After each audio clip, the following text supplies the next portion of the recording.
Hello, my friend, and welcome to the Keeper of the Home podcast. I have a unique episode for you today. I am actually going to read to you a story that I wrote many years ago. And this story is called The Unwanted Christmas Tree. I actually shared this for the first time on a blog post that was part of a Christmas home tour. You see, back in the day, blogging was the place where we would connect with our readers through the written word.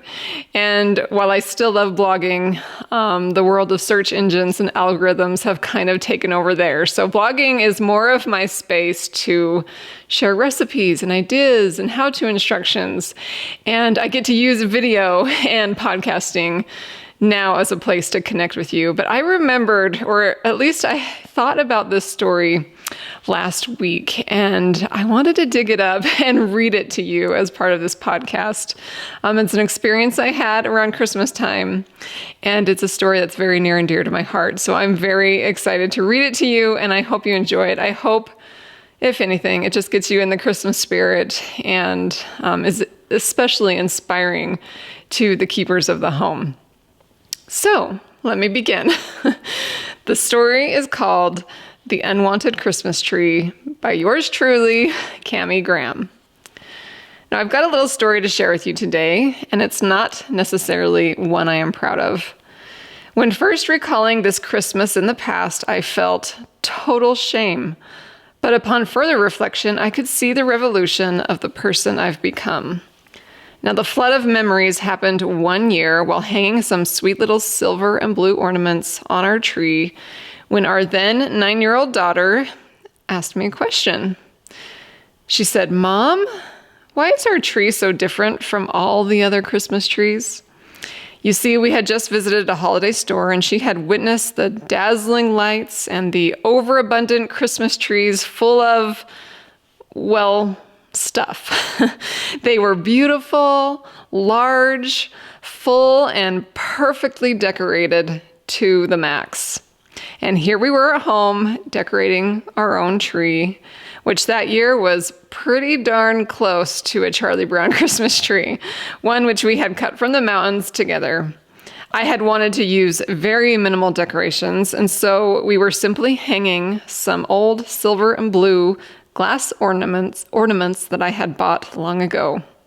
And I said to her, "Remember how I always say less is more?" She seemed satisfied with the answer, and we continued to talk about the musings of a 9-year-old while hanging the ornaments. And while half listening to her, my mind recalled the early years of our marriage and family life, particularly the Christmas trees we'd had throughout that time. Our first Christmas together as husband and wife, we were both in college and were completely broke.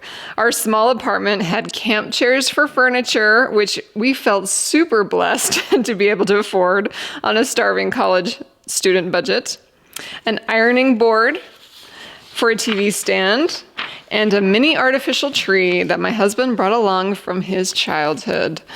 We were young and carefree and didn't seem to mind a thing, and we were so very happy. The second year, we found ourselves renting out my brother's basement, who lovingly charged us next to nothing.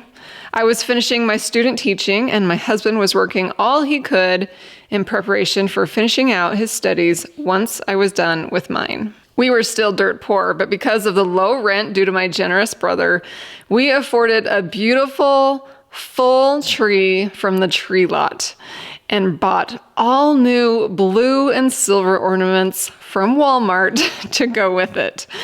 I had just found out that I was expecting our first baby, and we were so very happy. By our next Christmas, we had bought a humble condominium. It was small but comfortable, and we were proud to have something to call our own. But because we had a child, and I chose to stay home with the baby while my husband went to school and worked as our sole provider, money was very tight. But by some miracle, my husband pulled together the cash to get me the full, beautiful tree from the tree farm, just like my mother had always bought while I was growing up. He knew how much it meant to me. We used the same blue and silver ornaments we bought from Walmart the year before and thoroughly enjoyed having a child to share Christmas with. We were so very happy. Another little one came along and we had decided to plunge into family life and buy a real home to fit us better. I was still a stay-at-home mom. My husband was still in college and the sole provider, and our mortgage, quite frankly, was too big for our britches. As Christmas came that year, it felt more like a burden. We looked at our budget and looked at our options. We could either spend $30 to $50 minimum to buy a full tree from a tree farm or a department store like I always preferred, or we could buy a $5 tree permit and go to the mountains and cut our own tree. For obvious reasons, we got the permit. My husband was so excited. I was skeptical, having seen homes with such sparse mountain trees before, but tried to be open to a new idea. Now, my husband grew up in Washington State, where they always made a day trip and cut their own trees. And trees in Washington are full and beautiful. Trees in the Rocky Mountains of Utah and Idaho are generally more sparse. But he assured me it would be great and that I would love it. So off to the mountains we went with our little ones all bundled up. He found what he claimed to be the perfect tree. He cut her down and we brought it home. And I'll admit, when that little tree was all covered in snow and in the mountains, it appeared absolutely dreamy. Once home, we pulled out the tote of blue and silver ornaments we bought years ago at Walmart and began to decorate the tree. I was not so very happy. Once all that snow had blown off and I could see the tree in all its glory, or lack thereof, I couldn't help but think, what a sad excuse for a Christmas tree.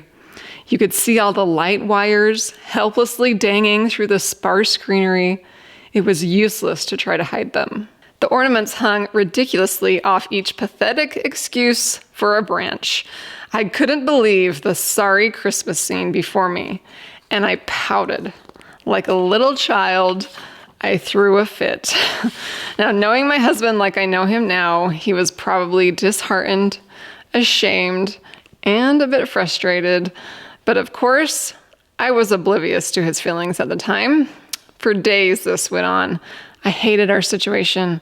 I yearned for more. My stomach churned every time I saw that tree, and the bitterness grew like a plague within me. Of course, I knew how terrible my behavior was, but I couldn't seem to help myself. I couldn't shake these feelings. What was Christmas without a beautiful full tree from the tree farm or a department store? How could I feel any joy when I had to pass every gift I wanted to buy for my sweet little baby girls? How would they ever know what Christmas was supposed to be like? I felt helpless to change the situation. After all, I was just a mom and a homemaker. Now, I don't know what changed my attitude, perhaps the silent prayers of my good, faithful husband. But after a couple of weeks, I slowly began to see glimmers of beauty in that tree. My 2-year-old daughter loved it. The baby gazed at it in wonder. Somehow, Christmas magic had still found its way into our humble abode, and in spite of myself. I began to notice how each ornament could really shine without being lost in thick, full branches. My underdeveloped design eye started to actually appreciate the dimension and the layers that can come with a tree whose branches beg to be dazzled from the trunk to the tips. I found myself apologizing profusely to my good man for my behavior and attitude. I felt very ashamed of myself and tried my hardest to count my blessings, for indeed they were many. And Christmas that year was full of joy after all. The years have come and gone. We have found ourselves in several more homes since then, each of which we have adorned with a lovely sparse tree cut from the mountains. It is my favorite family tradition, and no department store tree can even hold a candle to the beauty and memories I see when I look at our Christmas trees, which are always unlike any others. We have 4 beautiful children, with the oldest now approaching far too rapidly her own day of flight. Sometimes I wonder if she will remember the lesson I tried to teach her when she was just 9, that less is often more. We still have that tote of blue and silver Walmart ornaments. I hold them dear, and I can't seem to let go of them just yet. I tell myself perhaps one of my children will find a time of need when they too will find a good, sparse tree to make the most of this box of ornaments. For now, they serve as a yearly reminder for me. A reminder of an unwanted tree, and when I asked of it, "Why are you so different from all the other Christmas trees?" and "Why can't I have what I've always wanted?" I think that tree was training me to look for and create beauty all around me. I think I was meant to learn that happiness can be found no matter the situation. And perhaps I needed to discover that perfection was grossly overrated. And I think that tree was trying to say to me, remember that less is actually more. As a family, we count our blessings through years of little and years of plenty. My husband and I try to teach our children what we have learned, that there is more to life than stuff. We look to our faith in our Savior, Jesus Christ, and to our family to find what really matters. And we are so very happy. Well, there you have it, my friends, my story of the unwanted Christmas tree. And I had to cut out a lot here because I kept tearing up. So glad I got through that. But thank you so much for listening. I hope it inspired you. And if you know of someone who you think might enjoy this story as well, I would be most grateful to you to have you share it with them. You can direct them to their favorite podcast platform and have them look up the Keeper of the Home podcast, or they can find it hosted as a video on my Tidbits and Company YouTube channel. Thank you for joining me. I will be checking out on this podcast until the new year.